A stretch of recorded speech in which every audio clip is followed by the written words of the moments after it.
Welcome to another video from Never a Truer Word, where we look at the words that people use to find out more about what is going on with them, especially underneath the surface, and hopefully learn a couple of things about how we can decode the words that people are using all around us in our day-to-day life.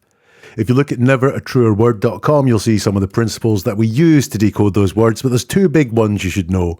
In general, people don't like lying. People will usually go to great lengths to avoid lying, even if that means only saying a little bit of the truth or saying nothing at all. We still haven't told a lie.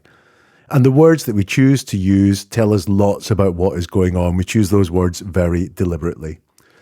This is our second video looking at Chris Antos, the husband of Shana DiMambro.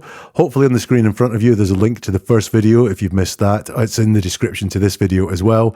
And also in the description to this video, there's a link to the original interview that Chris gave that we will be using to analyse. Let's start with a timeline. On July the 19th, Chris reported his wife, Shana, missing. On July the 26th, Chris gives a TV interview. That's the one that we're going to analyse in this video. On July the 29th, Shana's body was found not far from where she lived with Chris. And on August the 5th, the police say there is no evidence of a criminal offence. So here's Chris Antos' words continuing from the first video.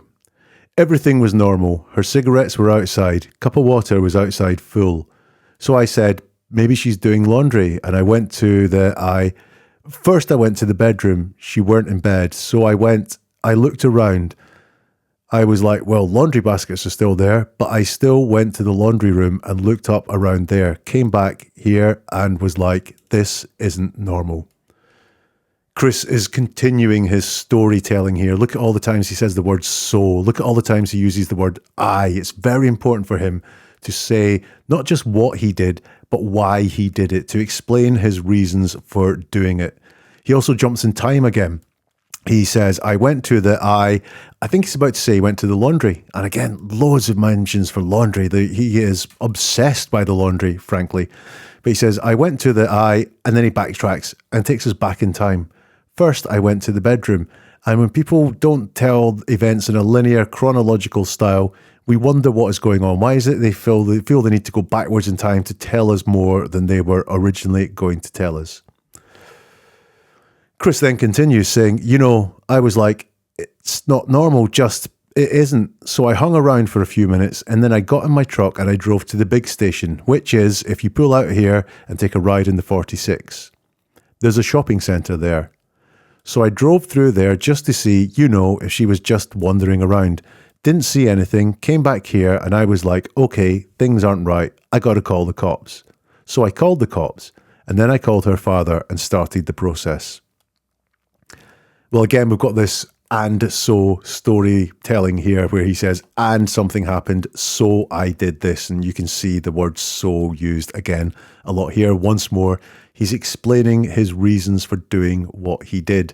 Only I don't think he does that very well. He doesn't say why he went to this shopping centre. He is very vague on that. And I think he's concealing something here. I think there's another reason that he went to the shopping centre that he's hiding here. I get that. He said he just went to see. Now, the word just is a bit of a minimizer. It's used by people to hide things. So if someone tells you they just are doing something, like when you get an email saying just checking in, that person's not just checking in. They're chasing you. They're demanding an answer, but they minimize it by saying just checking in. And he said there, just went to see. So I think he did something more. And in the previous video, he said that Shana didn't go out all day. Why did he go to a shopping centre? He doesn't say she went there a lot. Well, he said she didn't go there a lot. He said she didn't go many places a lot. And he went to see if she was just wandering around, not just shopping or even there. He just went to see if she was just wandering around. So, yeah, not quite happy with that. It's the storytelling. It's the fact he's got to tell us why he did things. Look at the use of his word normal. He starts this section off by saying everything was normal. Her cigarettes were outside, cup of water was outside full. Now that might be normal. I would expect Shana to be in the middle of that, her next to her cup of water and near her cigarettes, but he says that is normal. And then he later on says, came back here and was like, this isn't normal. And now Shana is missing. This isn't normal. And in the next section, he said, I was like, it's not normal. Now, he could be describing that things looked normal, but the fact that Shana wasn't there, that's not normal. But he repeats the word normal quite a lot. The word normal is in his head for a reason. As I said in the first video, often when people are hiding something, where they're concealing an extraordinary event, they try and persuade us that things were normal. And normal does seem to be a word that is stuck in his head. Next, the interviewer asks Antos if there was any reason he can think of as to why she would leave. And Antos replies by saying no. And then he says, there was some darkness the night before with her and her past, and there's some spiritual warfare stuff there that I believe, was taking place. But I don't believe that. I just don't see her walking out of here in shorts, t-shirt and flip-flops, It's hard for me to believe when nothing was disrupted inside or in the outside area. Now, he's asked here if he can think of any reason as to why she would leave, and he says a hard no. And then he contradicts that because he tells us that he can think of a reason as to why she would want to leave. That's the darkness the night before. Again, his description of this darkness is vague. What is this darkness? He doesn't describe it very well. He certainly, again, doesn't mention any interactions around this. Did they discuss it? Did they talk about it? It's just a darkness before with her and her past. And there's some spiritual warfare stuff that I believe, was taking place. So he doesn't even know that this spiritual warfare stuff was taking place. He just says, I believe, was taking place. Again, he mentions the darkness the night before. He talks about the night before Shana went missing, which only serves to back up my theory that an event happened the night before. A key event in Shana going missing happened the night before the day she was reported missing. And he says, I just don't see her walking out of here in shorts, t-shirt and flip-flops, but he doesn't say why of that. He says it as a fact, but he doesn't back it up with any reason why. Was it too warm for her to do that? Was it not her normal dress code? He doesn't say why. And then he says, it's hard for me to believe when nothing was disrupted inside or in the outside area. Now here, he's answering a question that he wasn't asked. He was asked if he can think of a reason. He said no, and then he gives us the reason. But then he starts talking about things being disrupted inside or in the outside area, which is, I guess he's talking about some sort of fight or a forced abduction, or maybe even just signs of someone leaving in a hurry. Why has he brought that in? One possibility is when we've got a story to tell, a constructed story to tell, we've rehearsed it, we've thought about it, we know exactly what it is we want to say. And then if we're asked a question, when we think we can crowbar that thing that we're really confident, really slick, really smooth, really rehearsed with, we put it in our answer, whether it belongs in there or not. Listen, if you like this video, then please press the like button. If you're getting something out of it, press the like button so other people can find it, so it makes it easier to spread the word of what's going on. Or subscribe as well, because there's another video coming here and more videos along the same lines. So if that's your kind of thing, hit the subscribe button too. Let's go back to Chris Antos. He says, so there was some sadness there. I won't tell you that there wasn't, but I don't see her just leaving and, not walking back. It was hot. And then he laughs and says, so, and trails off. I don't like this line. I don't like him laughing after he says it was hot. It did. If you go and listen to the original video, it feels like he is belittling Shana. Did she have a reluctance to go out when it was hot? I don't know. But that laugh after it was hot just feels out of place for a husband of a missing woman. And it feels like he's belittling her. And something else he's repeating here, if you look back, he says, I just don't see her walking out of here in shorts, t-shirt and flip-flops. Here he says, I just don't see her not walking back.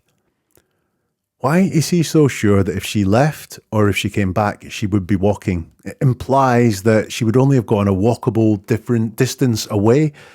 And it's not in his mind that she could have used any different mode of transport or gone further away. Well, I guess it is if he went to the shopping centre, but he was very vague around that. And also his focus is on her walking away or walking back or not walking back, not walking away, not walking back. not on where she is. She's missing at the time of this interview, and he doesn't seem to have any concept of where she could be. It's about her leaving, walking back. It's not about where she could be right now. Once we've looked at what people say, then looking at what is missing, what they haven't said, what we would expect to hear can be really informative. And there's some big things here with Chris Antos. The biggest one, concern. He has voiced no concern for his wife at all. She's missing at this point. She's been missing for quite a while. He's not concerned, or certainly doesn't express concern for her well-being, that she's okay. There's no concern at all. He's much more keen to show us his processes, his thought processes, his actions, not his emotions, not his concern for, at the time, his missing wife, and no hope that she will return. Don't see any panic either. He's telling a story about discovering that his wife was missing, and his wife has been missing for, I think, around a week, did I say, when this video was, when this interview was given? And there's no sign of panic either in the storytelling, that there's panic that he couldn't find her, He's calm and telling us what he did and why he did it, what he did and why he did it. So no concern in the storytelling, no concern that, he didn't find her there. She wasn't at the laundry. She wasn't at the shopping centre. I was like, oh my God, what is up with her? She was sad the night before. I'm really worried about her. Just no concern in the storytelling, and no present concern either in his words. So yeah, really bad.